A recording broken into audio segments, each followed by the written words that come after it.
membantu teman-teman angkang para kiai dan para yang nggak kiai. Alhamdulillah ya, setelah sekian lama kita bisa bersua kembali seperti ilmu supaya belajar bareng itu aja. Saya memilih kitab ini ya karena saya pernah menghafal Al-Quran dan saya masih apa namanya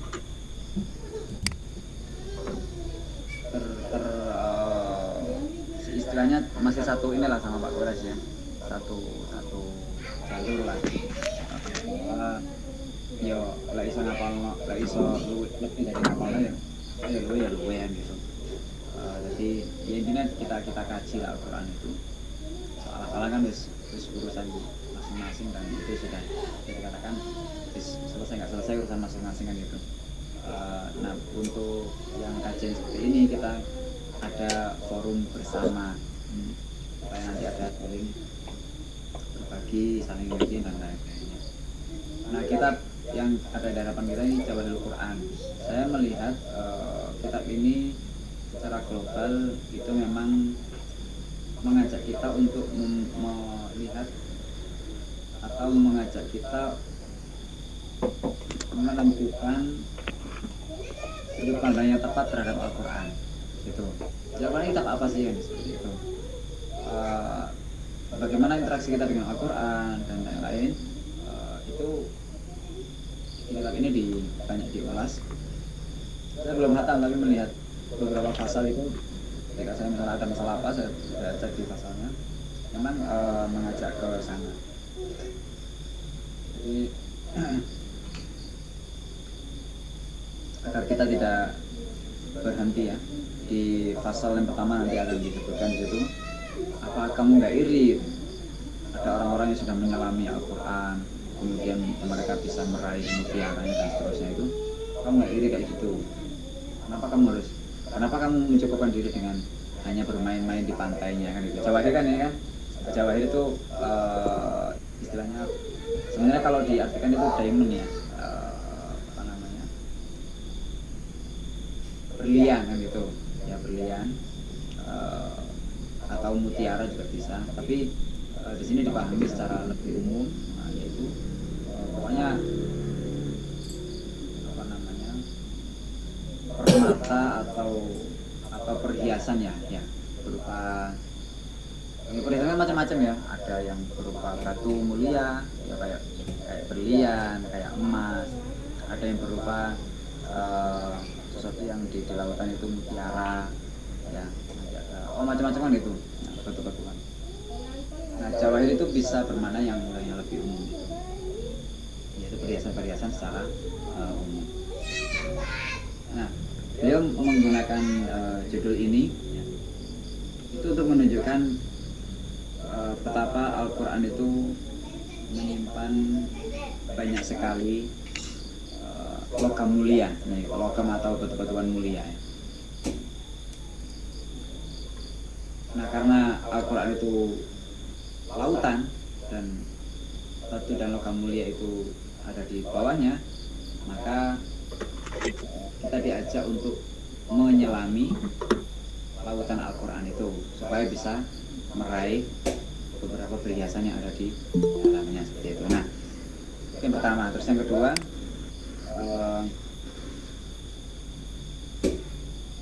Al-Quran ini sebentar saja saya lupa nyampaikan. Jadi lupa, itu mau nyampaikan apa gitu? Beliau habis menyampaikan ini, kitab ini, beliau kemudian nyusun terapannya. Jadi ini kan istilahnya teori ya, supaya bagaimana kita bisa menyelami Al-Quran. Kemudian setelah tahap ini ada tahap itu mengaplikasikan Al-Quran. Nah untuk pengaplikasian isi dari kandungan Al-Quran, beliau menyusun kitab tersendiri namanya Al-Arba'in fi Usuluddin. Saya ada kitabnya itu, dan saya lihat isinya memang susunannya, sistematikanya itu mirip Ihya. Jadi mungkin saya nggak salah kalau menyimpulkan bahwa itu adalah ringkasan dari Ihya. Ya barangkali saya nggak salah kalau menyampaikan itu, karena sistematikanya bab-babnya itu sangat mirip sekali. Hanya kalau di Ihya karena dia panjang lebar ya, jadi ulasannya sangat luas dan mendalam. Tapi kalau Al-Arba'in fi Usuluddin itu hanya mungkin sejauh Al-Quran gini, enggak panjang kitabnya. Barangkali saya Minhajul Abidin kalau teman-teman pernah tahu, hanya segitu. Nah, tapi beliau apa namanya alokasikan atau posisikan kitab itu sebagai lanjutan dari kitab Jawahirul Quran ini. Seperti itu ya, Fatimah. Oke. Kita langsung masuk ke temanya. Bismillahirrahmanirrahim. Alhamdulillahirabbil alamin wassalatu wassalamu ala nabiyyi Muhammadin wa alihi wa ashabihi ajma'in. Ba'du. Terus kemudian beliau langsung faslun. Saya curiga kalau beliau langsung seperti ini, kadang ini kitab lanjutan dari kitab sebelumnya. Jadi beliau punya tradisi seperti itu. Di antaranya ini tadi ya yang saya ceritakan tadi, bahwa ini kemudian melanjutkan kitab Al-Arba'in fi Usuluddin. Terus ada kitab mantik itu Mi'yarul Ilm ya. Itu kemudian melanjutkan kitabnya Mizanul Amal. Jadi dari teori ke praktek. Mizanul Amal itu prakteknya. Itu juga kayak gitu. Jadi ini kitab ini masih berlanjut gitu. Cuman kitab lanjutannya ini bisa untuk disendirikan. Jadi jadikan karya tersendiri. Jadi punya judul sendiri jadinya. Ya. Nah, melihat cara beliau memaparkan, ini kayaknya lanjutan dari kitab yang lainnya. Cuma saya nggak tahu ini kitab apa. Dan di mukadimahnya, di hadisnya itu, di Rasul hadisnya, beliau tidak menjelaskan kalau kitab ini dia lanjutan kitab apa.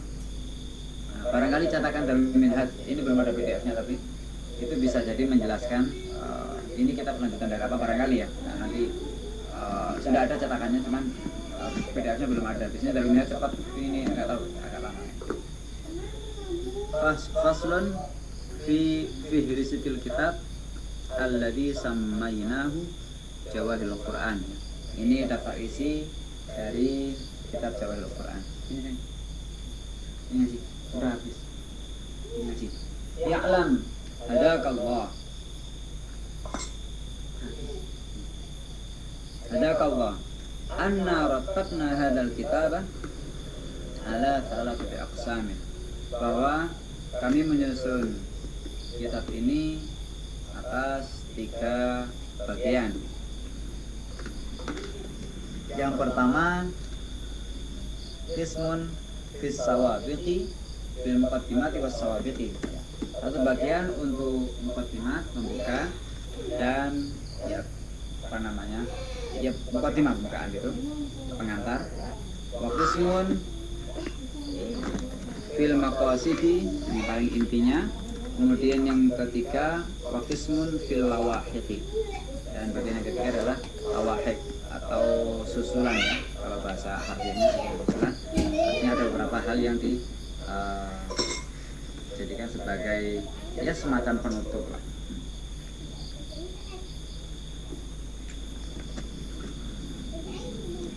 Al-qismul awal fil muqaddimat was sawabiq. Nah, bagian pertama ini apa saja? Yashtamilu hadzal qismu ala 19 faslan. Mengandung 19 fasal.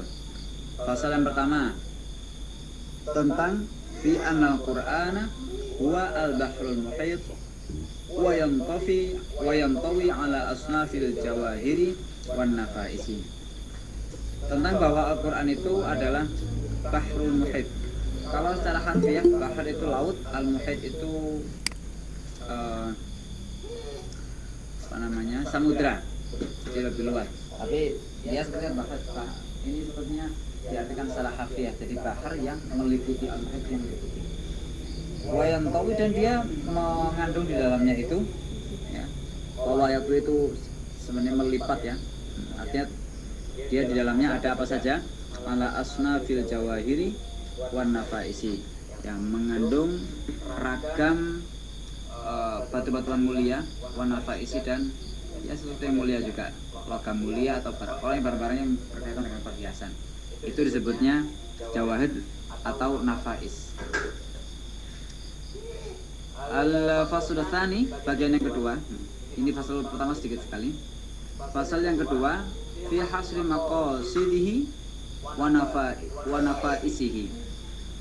Apa saja ya maksud Al-Qur'an dan sesuatu yang mulia tadi itu. Ini saya Usama menyampaikan kalau maqasidul Quran itu yang pertama kali menyinggung adalah Imam Ghazali. Wallahu alam ya. Jadi yang misalnya dikemas secara ilmiah dan akademis, itu yang menyusun adalah Imam Ghazali. Barangkali sebelumnya Syafi'i atau siapa ya sudah menyinggung, tapi yang menuliskannya dalam karya, menyusunnya secara sistematika itu disusun benar-benar, itu Imam Ghazali. Di sini ya, benar. Di sini fi hasri maqasidih ini, maqasidul Quran ya. Wa nafaisihi dan hal-hal yang mulia yang ada dalam Al-Quran. Wa annaha, dan bahwa seluruhnya itu tarji'u ila sittati aqsam. Dia kembali ke dalam 6 hal, 6 bagian. Salah satun minha usulun muhimmah. 3 di antara 6 itu adalah prinsip yang penting. Wa salah satun tawabi'u mutimmah. Sementara yang 3 yang lainnya itu pelengkap. Al-fasl tsalits, ini baru bahas fihris ya. Fihris itu daftar isinya. Al-fasl tsalits fi syarhi ahadil aqsamis sittah, menjelaskan tentang satu persatu 6 bagian itu. Wa annaha tatasya'ab, dan bahwa 6 itu kemudian bercabang-cabang. Fatasiru asyra, jadi keseluruhan 6 itu kalau mau didetailkan jadi 10 gitu.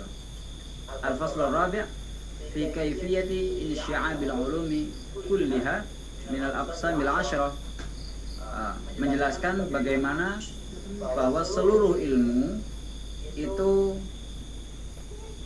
bercabang,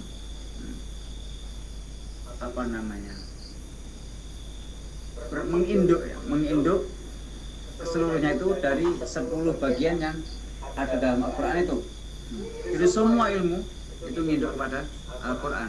Wa anna ulum Al-Quran, dan bahwa ilmu Al-Quran itu panqasimu ila ilmi sadaf, terbagi ke dalam ilmu cangkang. Nah, cangkang ini termasuk ilmu yang harfiah, yang kita pelajari.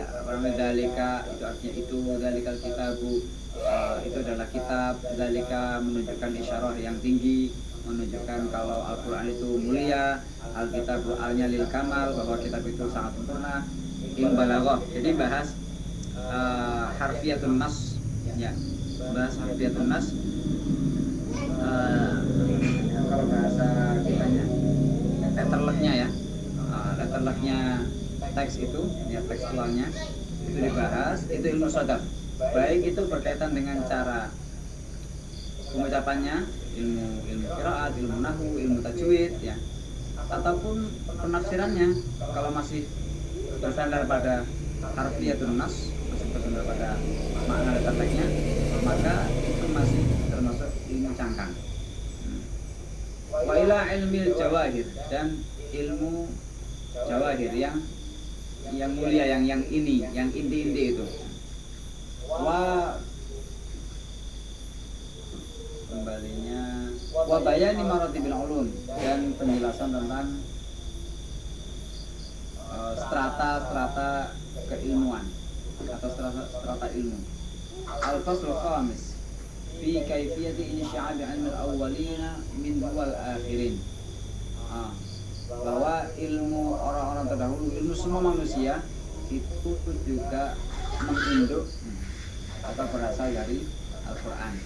Al-fasl sadis, pasal yang ke-6 dari bagian yang pertama ini, fi ma'na istimal Al-Quran ala kibritil ahmar wa tiryaqil akbar, tentang apa sih makna bahwa Al-Quran itu mengandung Al-Kibritul Ahmar.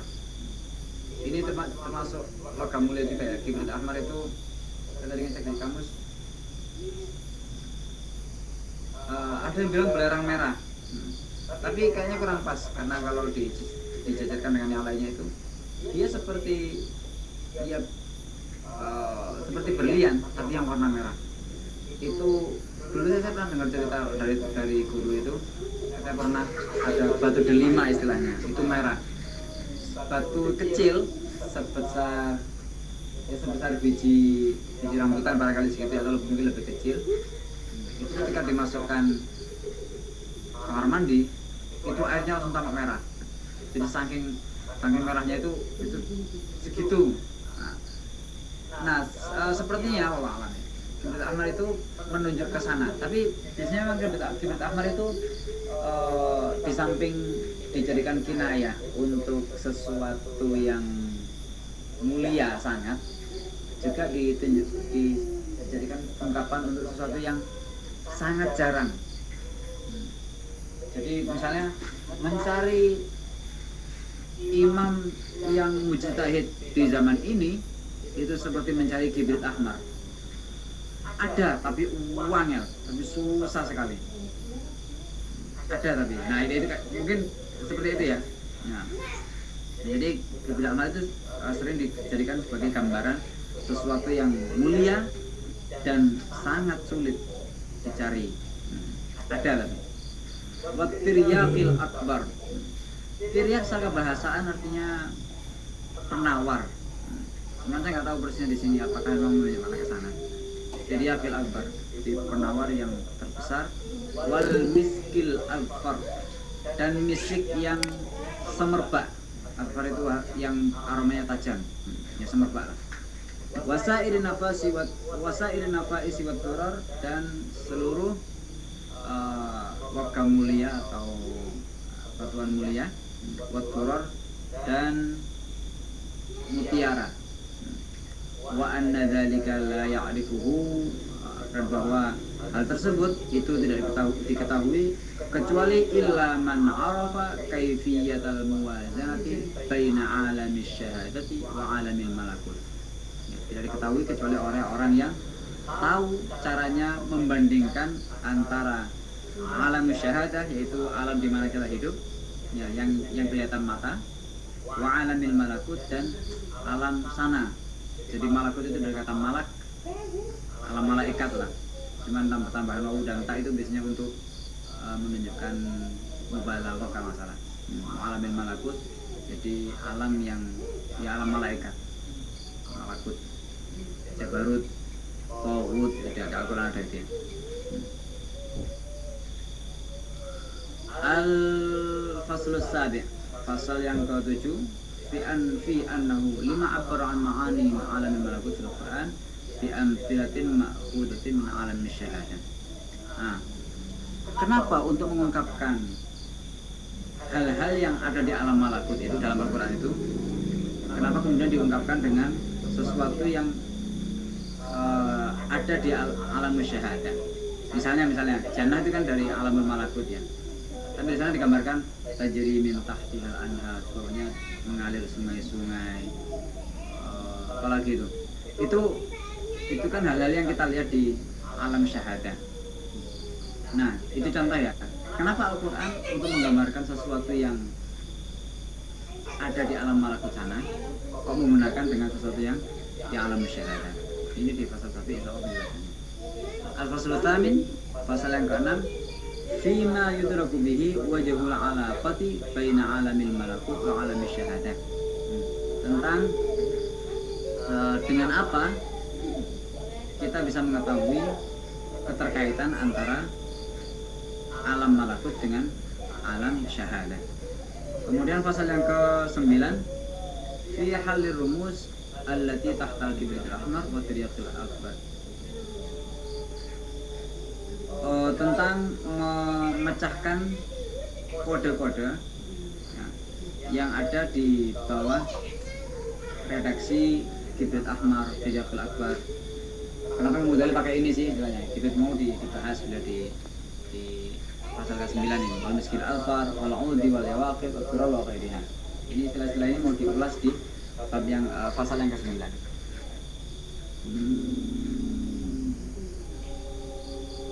Pasal ke-10. Fil faidah allati tahta hadhihi rumus. Faidah-faidah yang ada di balik kode-kode ini. Al-faslul hadi asyar. Fi annahu kaifa yafdulu ba'dul ayatil Qur'an ala ba'din wa kulluhu kalamullah ta'ala. Kok bisa ada sebagian ayat dikatakan lebih unggul dibandingkan ayat yang lain padahal semuanya adalah kalamullah. Al-faslu tsani asyar fi asraril Fatihah wa ihtimaliha ala thamaniyati asnafin min jumlatil asnafil 'ashrah min nafaisil Qur'an. Tentang rahasia-rahasia Al-Fatihah dan bahwa Al-Fatihah itu mencakup 6 hal dari 10 hal yang ada dalam Al-Quran. Yang mulia ada dalam Al-Quran. Tadi kan ada 10 ya, makosid dan nafais Al-Quran itu ada 10 kan. Nah, di Al-Fatihah itu ada 8 di situ. Wa dzikri tarafin, itu keliru ya, enggak, bukan sukun tapi fathah. Wa dzikri tarafin min ma'ani ar-rahmanir rahim bil idhafati ila khalqihi ila khalqil hayawanat. Sebelum cek ini pasnya apa, tapi memang janggal dari kemarin. Dan menyebutkan beberapa hal dari makna-makna Ar-Rahman Ar-Rahim ketika itu dikaitkan dengan penciptaan hewan-hewan. Al-Faslu Tsalits Asyar, pasal ke-13. Di anal abwaba as-samaniyata lil jannati maftuhatun bil Fatihah, bahwa 8 pintu surga itu bisa dibuka dengan Al-Fatihah. Wa annaha miftahu jami'iha, bahwa Al-Fatihah itu adalah kunci semuanya. Wih. Ini ya, ternyata amalia kita ini ya, nyambung ke sini ya, jadi selesai baca Al-Fatihah di mana? Di Google kita sampai baca berapa? Surat berapa ya? Al-Fatihah, Al-Fatihah diri. Nah, ternyata memang ini mengungkal kunci sini ya, yang ngasah biar mudah nanti bukanya. Al-Faslur Rabi', ya karena itu di Al-Fatihah sering diulang-ulang. Dia kan disebutnya As-Sab'ul Matsani, 7 ayat yang diulang-ulang. Karena dia adalah kunci surga. Al-Faslur Rabi' Asyara, pasal yang ke-14 di ayatul kursi, tentang ayat kursi. Wa annaha lima kanat sayyidata ayil Qur'an. Kenapa dia bisa dikatakan sebagai pemimpin ayat-ayat Al-Quran? Wa lima kanat asyrafa min syahidallah wa qul huwallahu ahad wa awwalil hadid. Kok bisa ayat kursi itu lebih mulia daripada ayat syahidallahu annahu la ilaha illahu, ya itu ya, sama qul huwallahu ahad dan awal hadid. Itu kan ada wal awal wal akhir wal zahir wal batin wa kullu syai'in huwa ladzi, itu sifat-sifat Allah. Dan kalau bisa itu mengungguli akhir hasyar, wallahu la ilaha illa huwa al-hayyul qayyum. Itu gimana? Ya itulah ya, di 3 ayat terakhir al-hasyar ini. Wasailil ayat, semua ayatnya. Al-Faslul Khamis Asyar, pasal yang ke-15. Fi tahqiq anna surah Ikhlas lima ta'dilu thuluth al-Qur'an. Untuk menjelaskan, tahqiq itu menjelaskan kebenaran. Jadi bahwa surah Al-Ikhlas itu benar, mengimbangi atau setara dengan sepertiga itu benar. Tapi bagaimana itu? Nah, pembahasannya disebut tahqiq. Tahqiq itu mencari haknya. Al-Faslus Sadis Asyar fi anna Yasin lima kanat qalbal Qur'an, tentang Yasin. Kenapa dia disebut sebagai jantungnya Al-Quran? Qalb itu bukan hati sebenarnya, dia jantung sebenarnya. Jantungnya Al-Quran. Kenapa Yasin disebut sebagai jantungnya Al-Quran? Al-Faslus Sabi' Asyar, tentang bahwa fi anna Nabi sallallahu alaihi wasallam lima khassas al-Fatihah bi annaha afdhalul Quran. Kenapa Nabi itu secara khusus atau mengkhususkan Al-Quran itu sebagai sesuatu surat atau ayat yang paling afdal dari Al-Quran. Wa ayatul kursi bi annaha sayyidatu ayatul Quran, dan bahwa ayat kursi adalah pemimpin ya, pimpinan dari ayat Al-Quran. Wa anna dzalika lima sara aula min aksihi. Dan kenapa itu menjadi logis dibanding sebaliknya. Pasal yang ke-18 fi halil arifin wa annahum fi jannatin wa annahum fid dunya fi jannatin 'arduha akbar minas samawati wal ardh. Tentang ahwalnya orang-orang arif, dan bahwa mereka di dunia saja itu sudah seperti di surga yang luasnya lebih luas dibandingkan langit-langit dan bumi. Wa anna jannatahum al-hadirata qutufuha dan bahwa surga mereka saat ini qutufuha buah-buahannya siap dipanen, itu qutuf. Nah, jadi buah-buah yang siap dipetik. Nah, kalau fakihah itu kan buahnya, tapi kalau yang siap dipetik itu qutuf istilahnya. Dan bahwa yang siap dipetik itu daniyah. Nah, dekat atau pendek. Walaisat bimakutu'ah wala mamnu'ah, dan tidak terputus, tidak juga terhalang. Jadi sudah dekat, tinggal ngambil. Al-Fasl Tasi'atan, dan pasal ke-19 fi sirri sabab ad-da'i ila nazmi jawahirul Quran fi silkin wahid wa nazmi dulalihi fi silkin akhar fahadihi 19 faslan. Fahadihi 19 faslan ya. Ya begini. Keliru harakatnya. Tentang rahasia sebab yang menjadi faktor kenapa jawahirul Quran itu ada dalam satu untaian khusus, dan duror atau mutiaranya itu ada di untaian yang lainnya. Ini penjelasannya di pasal yang ke-19. Selanjutnya bagian yang kedua, fil maqasid wa yastamilu ala lubabi ayatil Quran wa hiya namaqan. Jadi maksud Al-Quran itu mencakup inti dari ayat-ayat Al-Quran, yaitu ada dua.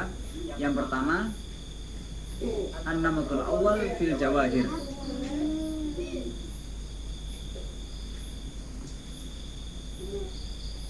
Namat itu model ya, model yang pertama itu fil jawahir, tentang jawahir. Kalau jawahir itu kaitannya dengan batu-batuan mulia istilahnya ya. Wahyal lati waradat fi dzatillahi azza wa jalla, yaitu yang ayat yang terkait dengan zat Allah Ta'ala, wa sifatihi wa af'alihi khassatan, sifat-sifatnya dan af'alnya Allah secara khusus. Wahya al-qismul ilmi. Nah, ini adalah bagian teoritisnya. Jadi kita memahami Allah, memahami sifat-sifatnya itu ya sudah, paham itu aja. Kita nggak bisa mau diamalkan gimana, dan diamalkan gimana itu nggak tahu. Namanya teori gitu aja, murni teori. An-namatul tsani, model kedua adalah fit durar, tentang mutiara-mutiara. Bahwa ma warada fihi bayanus siratil mustaqim, yaitu yang terkait tentang penjelasan jalan yang lurus, bagaimana kita menuju Allah, bagaimana meraih ridhonya dan seterusnya, itu siratul mustaqim. Wal haqqi alaihi, dan motivasi terhadapnya, bahwa al-qismul amali. Bahwa al-qismul amali ini adalah bagian yang diamalkan. Jadi ada ayat Al-Quran yang untuk dipahami ilmunya secara teorinya saja, ada ayat Al-Quran yang selain dipahami maknanya juga untuk diamalkan. Pasal yang ketiga, tentang khatimatin namata ini, penutup dari dua bagian tadi, fi bayanil udhri fil ikhtisari fi ayatil qur'ani ala hadhil jumlah.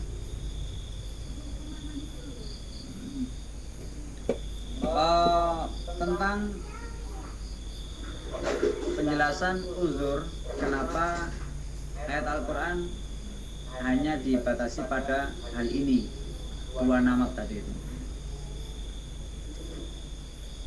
Bagian yang ketiga, al-qismut tsalits fil lawahiki, bagian penutup atau susulan.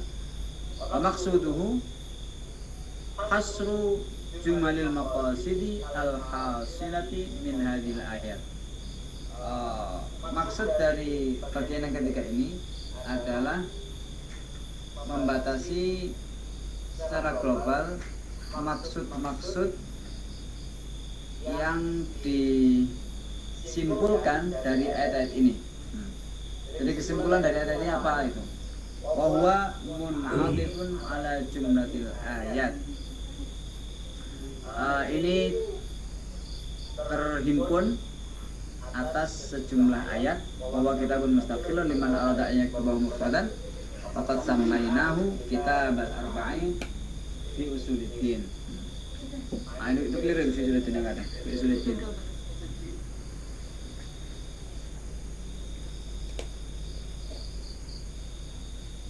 Bentar ya.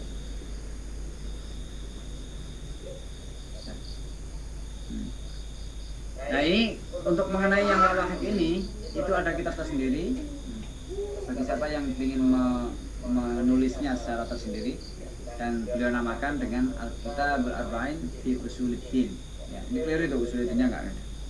Fa innahu yang qasimu, bagian yang ke ini lawahik ini, yang qasimu ila ulumin, terbagi dalam ilmu-ilmu yang yarji'u hasiluha ila asyati usulin wa ila a'malin.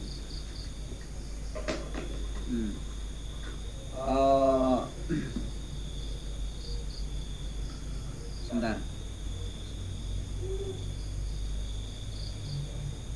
Fa'inahu yang qasimul ulumi yarji'u hasilahu ila asyati usulin wa ila a'malin.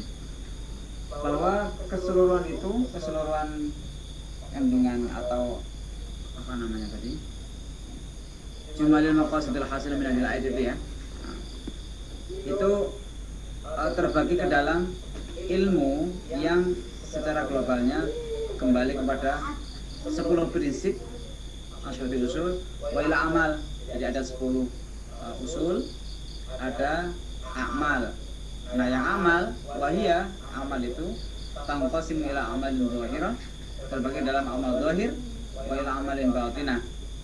Dan ada juga yang kembali kepada amal batin. Amal batin nanti terbagi lagi. Nah, ini fal amal al-zahirah tarji'u jumlatuha ila asyati usulin aidan. Berarti amal zahirah ada 10. Usul asyarah tadi, amal zahirah ada 10. Wal amal batinah tanqasimu ila ma yajibu tazkiyatul qalbi minhu min as-sifatil madhmumah. Ini sayang, benar ya? Apa sini? Ya. Ini enggak boleh nih. Sini.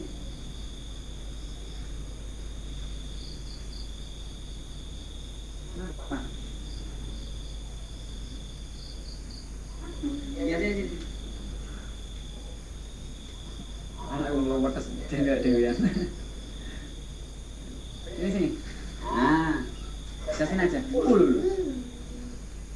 Nah, yang amal batinah tanqasim ila ma yajibu tazkiyatul qalbi minhu min as-sifatil madhmumah, terbagi ke dalam sifat-sifat yang hati harus disucikan darinya, berupa sifat-sifat yang tercela. Wa tarji'u madhmumatil akhlaqi aidan ila asyrati usulin, dan akhlak-akhlak tercela itu kembali ke dalam 10 prinsip. Ya, 10 pokok. Wa ila ma yajibu takhliyatul qalbi minhu min as-sifatil ila ma yajibu takhliyat. Ini enggak ada titiknya ya. Tahliyah yang benar itu. Tahliyah.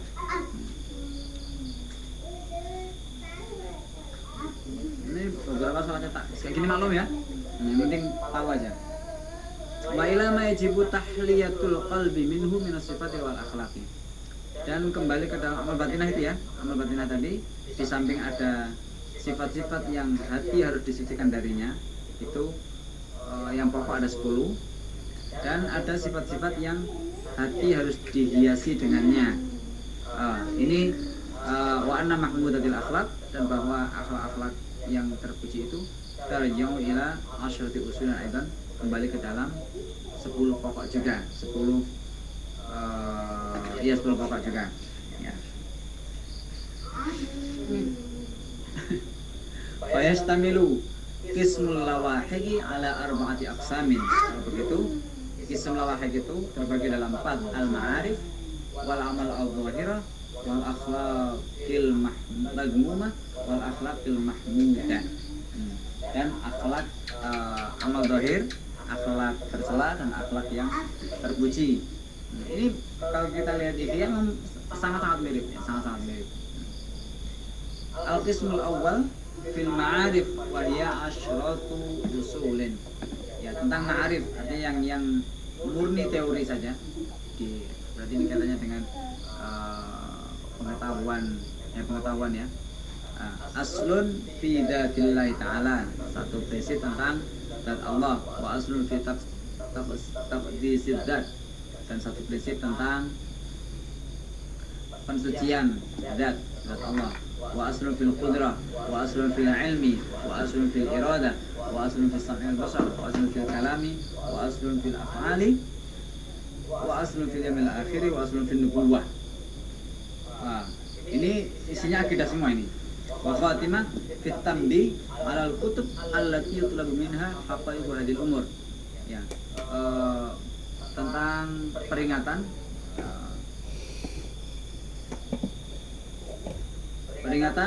atau arahan ya, saran bisa, kitab apa saja yang perlu dibaca untuk memahami hal-hal 10 di atas itu. Beliau di sini punya Risalah Al-Qudsiyah, kemudian punya Al-Iqtisad fil I'tiqad ya, tentang akidah. Al-Iqtisad fil I'tiqad itu kemudian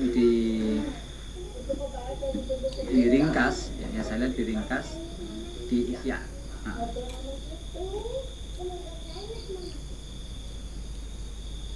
Ghazali ini luar biasa. Tapi kalau melihat ulama itu kita bisa identifikasi atau dia ini sosok yang apa itu bisa kita ini. Imam Syafi'i identiknya dengan fikih beliau. Iya, beliau ahli tasawuf, ahli macam-macam, tapi kita identifikasi Imam Syafi'i itu sebagai seorang Malik, ahli fikih, ahli hadis katakanlah. Untuk beliau ahli tafsir.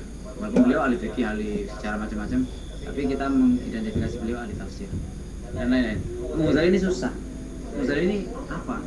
Beliau di tasawuf sebagai imam, di ilmu kalam sebagai imam, di usul fikih sebagai imam, dengan karya-karyanya di fikih juga imam. Banyak. Jadi Ghazali ini sosok apa sebenarnya? Beliau Masya Allah. Nah, di Al-Iqtisad fil I'tiqad itu termasuk yang rujukan lah dalam ilmu akidah atau ilmu kalam. Kemudian bagian yang kedua, fil amalil zahir wa hiya asyratu usulin. Untuk yang amal ya, yang amali ini ada sholat, zakat, puasa, haji, terus tentang baca Al-Quran ya, yang di Ihya kemarin kita baca itu ya, ada tilawah itu ya. Ini di sini ini ke asal fikih Al-Quran. Asal fil akal, wa asal fil talabil halal, wa asal fil khuluq, wa asal fil amri bil ma'ruf wa nahyi 'anil munkar, wa asal fil ittiba'i sunnah. Wa khatimatun tan'atifu 'alal jami' fi tartibil awrad. Apa namanya? Kemudian semuanya itu dihimpun dalam bab tartibul awrad. Tartibul awrad di Ihya itu menjadi bab tersendiri. Kalau ini sebagai kesimpulan dari keseluruhan kisah tani ini. Kemudian di talabil halal ini di kismul adat ya, atau rubul adat di Ihya. Untuk khuluq amar ma'ruf wa nahi munkar itu juga rubul adat ya. Adkar fi Al-Qur'an ya, dari nomor 1 sampai nomor 6 di Ihya itu di rubul ibadat.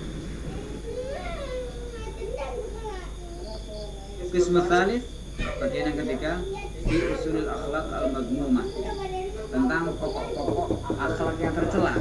Wa hiya allati yajib tazkiyatun nafsi minha wa hiya 10 usulin. Yaitu sifat-sifat yang jiwa itu disucikan darinya. Itu ada 10 pokok. Nah, tentang aslul fi syar'i ta'am. Ini apa namanya, rakus makan. Geragas ya. Aslul fi syar'il kalam, kakek ngomong, banyak ngomong ini. Wa aslul fil ghadab, marah. Aslul fil hasad, iri. Aslul fil hubbil mal, cinta harta. Kemudian cinta popularitas, suka viral, bibit dunia, cinta dunia, diberi, tentang kesombongan, ujub, kemudian tentang riya. Khatimah tana'atifu ala jumlatin fi jamil akhlaq wa mawaqi'ul lughuri minha. Semuanya ini kemudian dihimpun dalam apa namanya, akhlak-akhlak yang menghimpun itu. Jadi fi jamil akhlaq itu fil akhlaq al jami'ah, dan kondisi-kondisi yang sering tertipu, kondisi-kondisi menipu itu. Ini di khatimah ini dijelaskan. Jadi bagaimana akhlak yang ini akhlak madmumah ya, tidak akhlak madmumah ini yang paling inti, paling sumber itu apa gitu. Kemudian dan bagaimana kita bisa tertipu sehingga punya akhlak tersebut. Nah ini di khatimah dibahas itu, dan bagaimana cara menghindari. Kemudian qismur rabi'. Jadi ini sekali lagi yang wahid ini membicarakan kitab lain ya, bukan kitab Jawahirul Quran. Ini membicarakan al-arba'in fi usuluddin itu. Al-qismur rabi' fi usul akhlaq al-mahmudah wa ya'syatu usulin. Ada tentang pokok-pokok akhlak yang terpuji. Ada 10 pokok juga. Aslul fit taubah, aslul fil khawfir raja, aslul fil zuhud, aslul fil sabr, aslul fil syukur, aslul fil ikhlas was sidq, aslul fil tawakkul, aslul fil mahabbah, ya aslul fil ridha bil qada, yang rela menerima takdir, wa aslul fil maut, dan satu lagi tentang kematian dan hakikatnya. Wa asma fil iqabi ar-ruhani.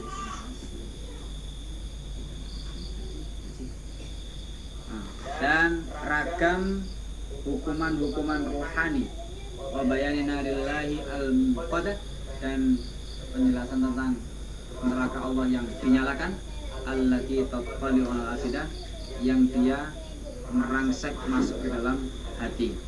Wa khatimatun tan'atifu 'ala al-jami' fit tafakkuri wal muhasabati.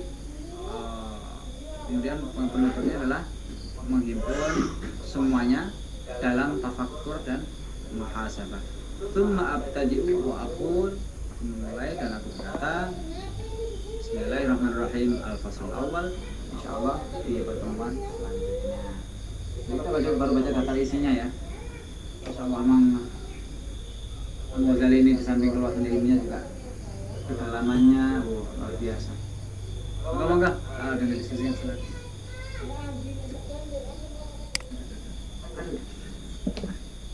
Alhamdulillah dibacakan daftar isinya. Kalau nggak seperti ini, kapan lagi kita baca? Jadi udah kayak serasa hatam ya. Ya isinya itu aja semua sebenarnya. Iya. Sebenarnya kitabnya Imam Ghazali tentang tasawuf itu banyak sekali ya. Iya. Dan salah satunya ini, ya ini hanya saja mungkin ini kitab tasawuf yang lebih menggali dari isi Al-Quran itu ya. Oke. Ya emang apa, kalau Isya emang banyak explore keluar juga. Tapi sebenarnya gini sih, kalau yang melihat tuh ulama tuh nggak lepas dari Al-Quran, nggak lepas. Hanya saja dalam pengemasan itu karena beliau melihat pembaca saya ini orang-orang yang nggak ngerti kalau dipakai ayat itu kadang malah nggak ngerti gitu loh. Ya wes lah, intinya aja begini loh gitu aja. Jadi kalau dikasih ayat itu malah khawatirnya nanti salah tafsir atau mungkin memahami sebuah ayat itu butuh ayat yang lainnya yang tidak mungkin dicantumkan di satu tempat di situ gitu. Jadi wes lah, dibuat kesimpulannya aja gitu. Nah yang memang di untuk Al-Baqi Sulutin ini ya, dan ini kan kita selanjutnya ya, lanjutan dari Jawahirul Quran, itu memang beliau niatkan untuk tadi itu menyimpulkan ajaran Al-Quran. Ya.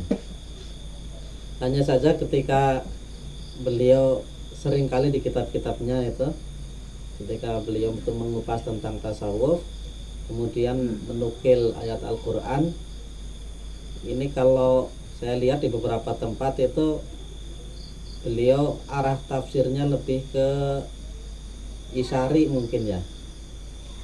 Banyak ya, banyak isyari. Seperti ini kalau di Kimia As-Sa'adah itu beliau sempat mengutip sanurihim ayatina fil afaqi wa fi anfusihim hatta yatabayyana lahum annahul haq. Nah, wa fi anfusihim itu kalau menurut ahli tafsir yang lain, fil afaq itu alam semesta, fi anfusihim itu yang ada di dunia itu. Jadi kami akan memperlihatkan tanda-tanda atau ayat-ayat kami baik yang ada di galaksi alam semesta, minasyamsi wan nujum dan yang lain itu. Tapi wafi anfusihim dan yang ada di bumi itu. Kebanyakan ahli tafsir itu seperti itu. Tapi menurut Imam Ghazali di Kimia Us-Sa'adah itu, beliau memaknai wafi anfusihim yang ada di dalam diri. Yang ada di dalam diri diantaranya ada nafsu, ada roh dan sebagainya. Nah, ya kadangkala kalau kita mau mengecek ke kitab tafsir agak jauh itu pemaknaan seperti itu. Kita kadang dilematis itu mau menggunakan yang mana ini itu. Kalau sesuai kaidah tafsir ya kita pertama ngutip dari pendapatnya para sahabat tentang ayat tersebut. Di antaranya menurut Sayyidina Abdullah bin Abbas itu bukan seperti itu. Ya wafi anfusihim yang maksudnya wafil ardi itu. Ya. Tapi menurut Imam Ghazali kok seperti itu. Jadi apakah Imam Ghazali tidak mengikuti kaidah tafsir? Itu gimana ya? Ini.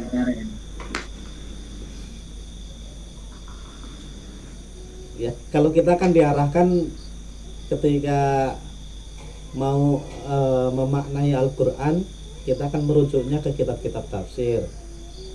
Kalaupun mau menafsirkan, kita utamakan aqwalus sahabah. Kemudian setelah itu pendapat para imam dan seterusnya lah itu. Tapi ternyata Imam Ghazali nggak menggunakan yang itu, nggak menggunakan kaidah tafsir yang diarahkan oleh guru-guru kita untuk kita ikuti.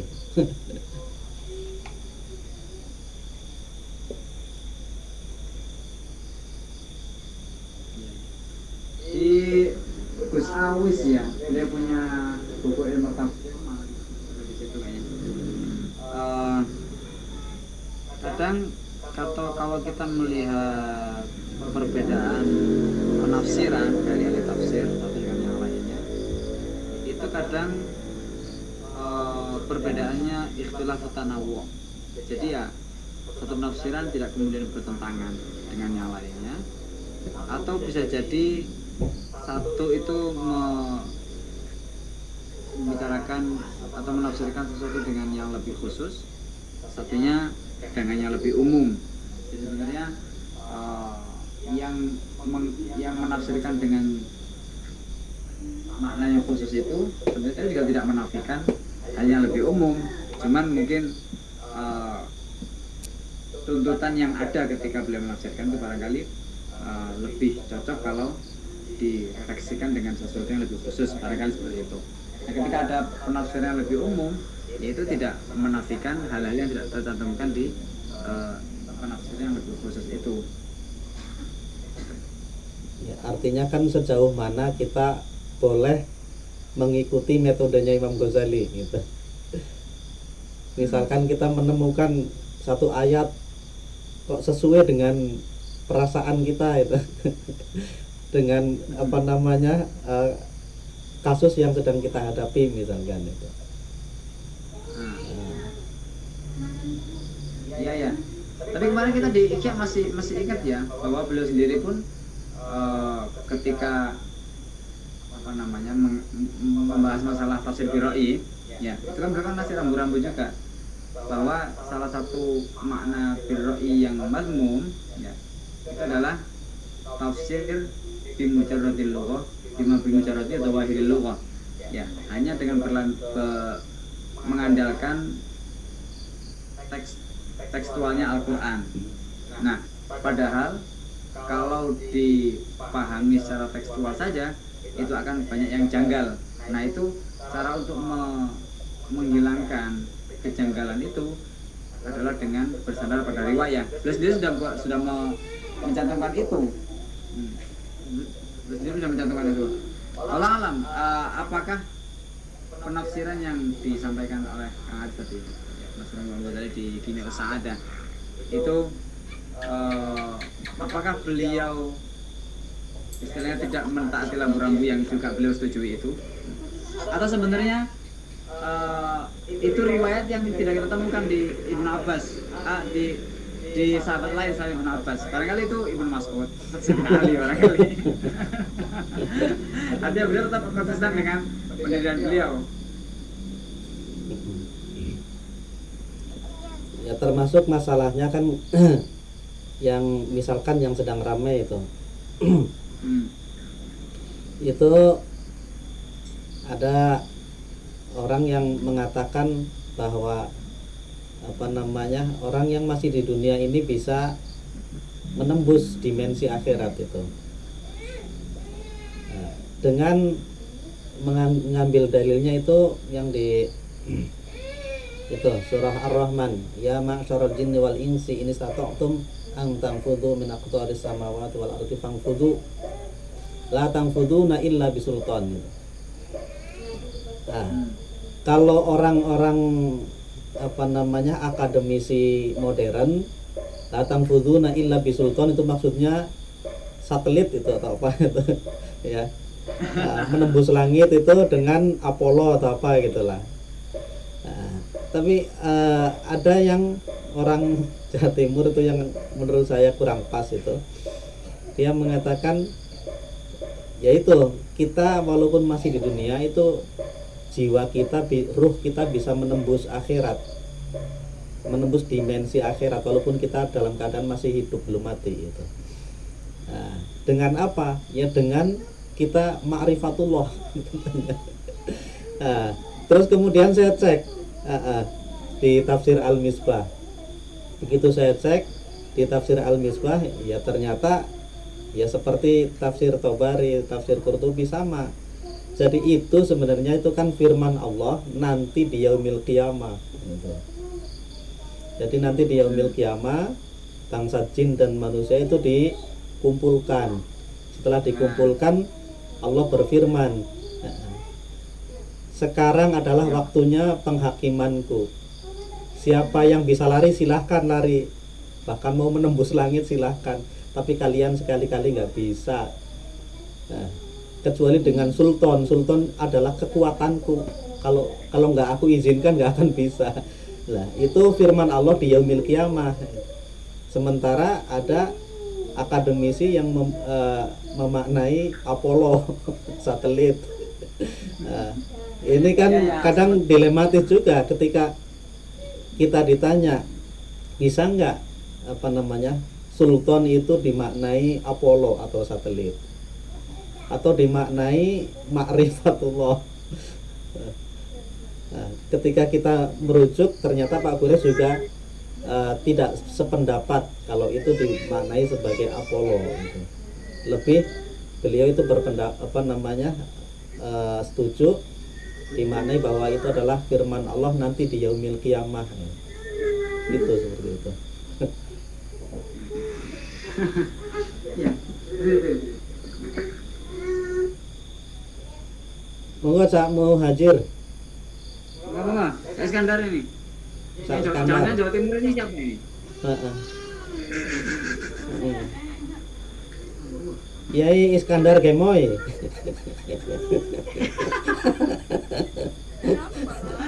Oh gitu. Sorry ya. Sorry.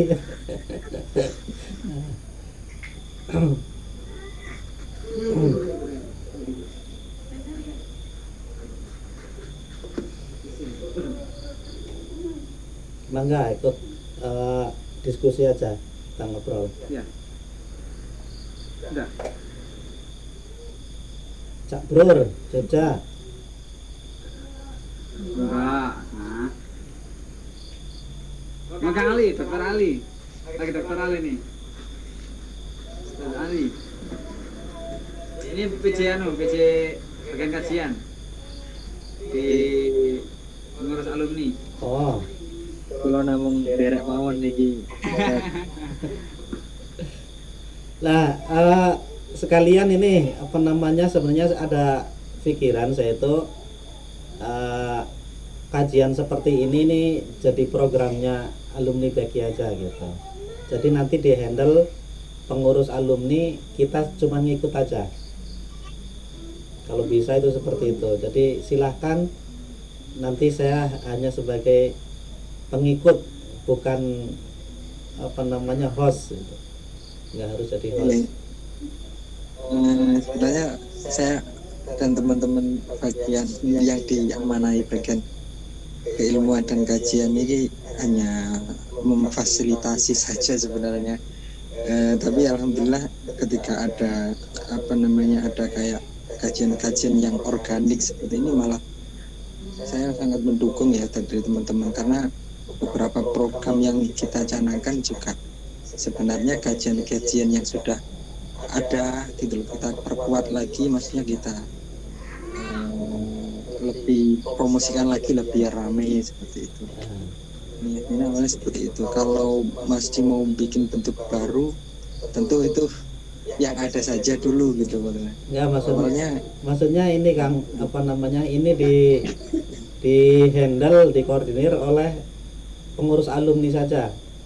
Kalau ini kan masih bebas itu, karena saya kepengen itu. Nanti jadi silahkan, mungkin setiap Sabtu siang itu bagian ini yang menghandle ini di nge-share, terus menyiapkan linknya. Jadi berarti link dan juga makro sama. Iya, ya bagaimana baiknya lah gitu. Yang lebih menarik dan sebagainya, biar teman-teman itu ini. Karena menurut saya kajian seperti ini penting menurut saya tapi pentingnya agar pertama kita ada keterpaksaan untuk ngaji, karena tahulah kita banyak malesnya. Dengan adanya ini alhamdulillah selalu tambah ilmu. Terus yang kedua itu biar ya ada forum silaturahmi, kita bertegur sapa, karena di sini nih pemateri hanya membacakan saja, terus kita komunikasi, ada diskusi. Nah, diskusinya bebas, nggak dibatasi. Bahkan walaupun misalnya harus keluar dari temanya, nggak masalah. Orang kita intinya adalah ada silaturahmi, bertegur sapa itu seminggu sekali. Nggih, berarti jadwalnya malam minggu jam 8 nggih. Jam Jam 8. Iya, monggo. Oke, catat Mami dan teman-teman. Sebenarnya sudah masuk agenda, termasuk yang di apa namanya nggih, yang di Pandegani sama Ustadz Nasrullah ini sudah saya catat salah satu program kami juga, karena katanya beliau sempat vakum kemarin, yang bukan vakum, sudah selesai yang ihya itu. Akhirnya kami menunggu dari beliau kitab apa yang akan dikaji, baru hari lusa kemarin atau apa ada info dari beliau kalau insya Allah ngajinya Jawahirul Quran. Kemudian ya nanti akan insya Allah kita lanjutkan, tentu sesuai dengan arahan para senior di sini. Terus kalau boleh usul lagi, kalaupun ini nanti direkam kemudian diupload, kalau bisa jangan diupload di apa namanya channel resminya Bait Al-Quran. Nah, karena apa? Karena apa namanya, biasanya ini forumnya forum bebas, ada yang udut. Ya. Kalau untuk media nggak ada sampai program kami nggak sampai merekam secara kajian ini.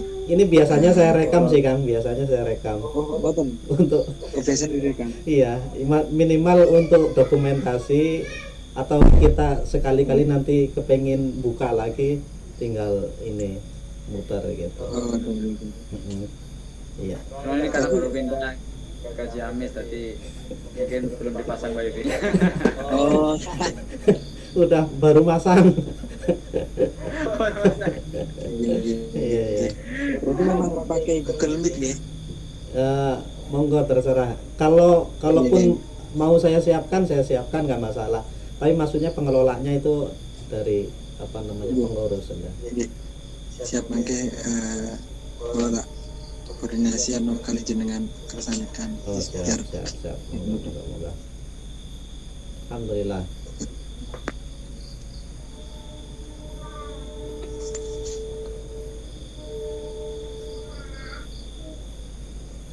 Mungkin tadi nih mengenai maupun Imam Ghazali ya.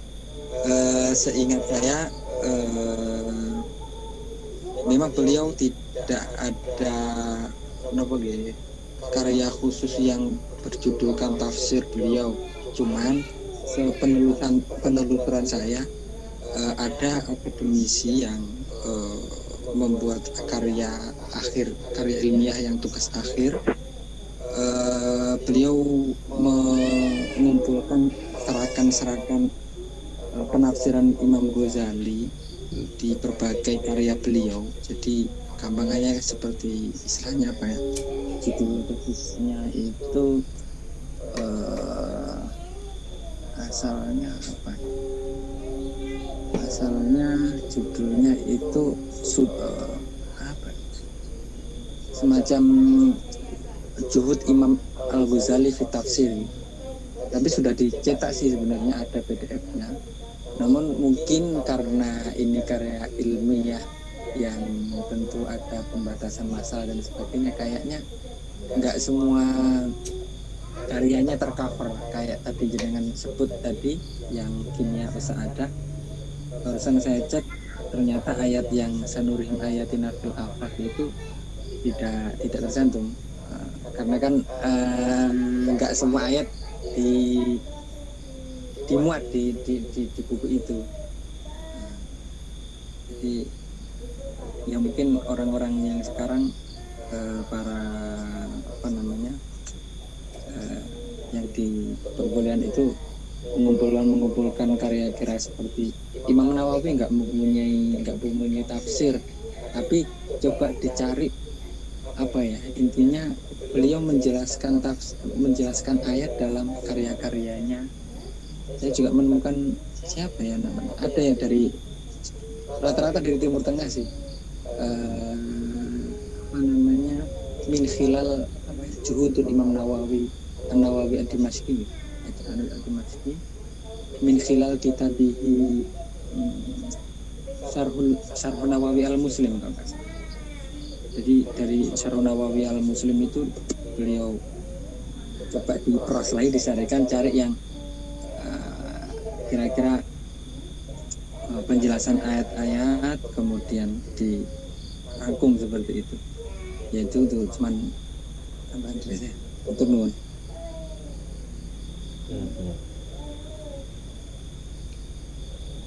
Ya, saya pernah dengar ya, saya belum ini tapi apa namanya secara pertanggungjawaban ilmiah. Ini karena kita ngomong sama calon dokter jadi harus gini. Kalau Kang Aris juga dosen, kamu dokter juga harus ya? Ya. Ada 2 dokter di sini. Jadi satu jawaban ilmiah saya belum tahu, lupa. Cuman pernah ada yang menyampaikan bahwa beliau punya tafsir sebenarnya sekitar 40 jilid. Cuman setelah itu kan nggak lama setelah itu kan Baghdad diserang Mongol. Nah, ada yang menyampaikan dicurigai atau disinyalir termasuk yang dihanguskan sama Mongol. Jadi ada tafsirnya Imam Asy'ari itu katanya 70 jilid. Kita gini melihat Imam Asy'ari itu kan imam besar ya, yang menjadi poros ya. Ketika ulama-ulama di zaman itu butuh seorang imam dalam bidang akidah, karena mereka sadar bahwa Mu'tazilah itu salah, bahwa kaum-kaum yang macam-macam itu salah. Tapi mereka bagaimana membentuk sebuah mazhab tersendiri yang itu dikatakan sebagai benar dan bisa membendung arus yang saat itu digawangi oleh orang-orang yang sudah belajar filsafat Yunani dan macam-macam dari ahli debat gitu kan. Nah, mayoritas ketika itu masih belum punya mazhab, jadi belum punya mazhab Imam Asy'ari. Nah, ulama itu kadang juga Imam Asy'ari dengan keimaman beliau kemudian hanya punya alibana, punya sedikit sekali karya yang bisa kita nikmati hari ini. Itu kayaknya nggak mungkin. Nah, ada yang mengatakan beliau punya tafsir 70 jilid. Nah, barangkali Mongol itu kan menyeberangi sungai Tigris. Itu kan jembatannya pakai kitab. Ceritanya kayak gitu kan, sampai kemudian tintanya apa? Airnya itu menghitam. Ya itu jelas itu kan Tigris sebenarnya. Itu bisa jadi ya, bisa jadi karya-karya kayak tafsir Imam Ghazali, tafsir Imam Asy'ari itu kemudian menjadi jembatan juga itu, Allah alam. Tapi kayak gini kan sudah dibuktikan. Kecuali kalau misalnya ada pernyataan secara sharih Imam Ghazali mengatakan sudah saya tulis dalam tafsir saya, dan ini tradisi Imam Ghazali, saya lihat di kitab-kitab beliau itu sering beliau dalam sebuah kitabnya mengisyaratkan ini sudah saya jelaskan di kitab saya ini, masalah ini di kitab ini dan seterusnya. Itu sering beliau ya, baca Ihya, baca Bidayah Jaya, Ayyuhal Walad, sampai sekecil itu mengisyaratkan ke kitab-kitab beliau yang lain tuh banyak, di Jawahirul Quran juga banyak. Allah alam. Tapi boleh jadi itu boleh jadi emang jadi jembatan, boleh jadi memang diamankan. Ya, buktinya tafsirnya Imam Jailani juga baru ketemu itu kan sama Sayyid Afifuddin Al-Jailani, itu baru ketemu ternyata di mana itu, Vatikan. Boleh jadi apa namanya memang diamankan di perpustakaan mana, atau mungkin oleh oknum itu diamankan itu. Siapa tahu. Ya.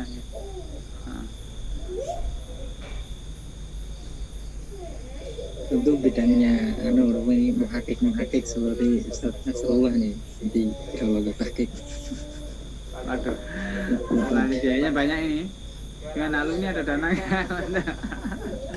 Kan perlu diajari teman-teman. Perlu terbang kemana-mana ini.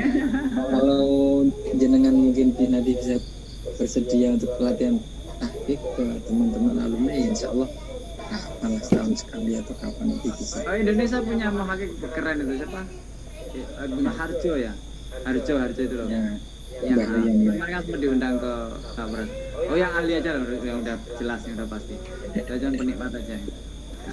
Kalau muhakik resmi dari Kemenak ya Pak Mukhlis. Saya punya beberapa kitab ulama Nusantara, muhakiknya beliau itu. Punya kitabnya ini Syekh Abdul Somad Al-Falimbani dari beliau. Sultan Buton itu juga muhakiknya beliau. Saya malah baru tahu ini. Oh, beliau muhakkik ya? Muhakkik. Oh, Heeh. iya iya. Karena disertasi beliau tahqiq. Lawami'ul Ma'ani kalau nggak salah judulnya kitabnya. Oh, pantesan. Karena beberapa ini apa namanya kitab ulama yang di ulama Nusantara yang diterbitkan Kemenak itu muhakkiknya beliau. Saya punya berapa itu?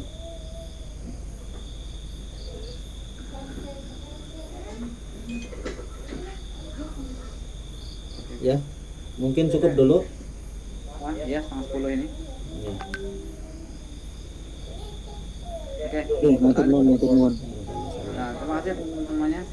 Semoga pertemuan kita pada malam hari ini bisa memberikan manfaat ya, terutama untuk kita dan barangkali bisa menyebar kepada yang lainnya juga. Amin. Semoga ya. Dari saya cukup sekian. Terima kasih atas perhatiannya. Subhanakallahumma wa bihamdika asyhadu an la ilaha illa anta astaghfiruka wa atubu ilaik. Wassalamualaikum warahmatullahi wabarakatuh. Waalaikumsalam warahmatullahi wabarakatuh. Turnuwun.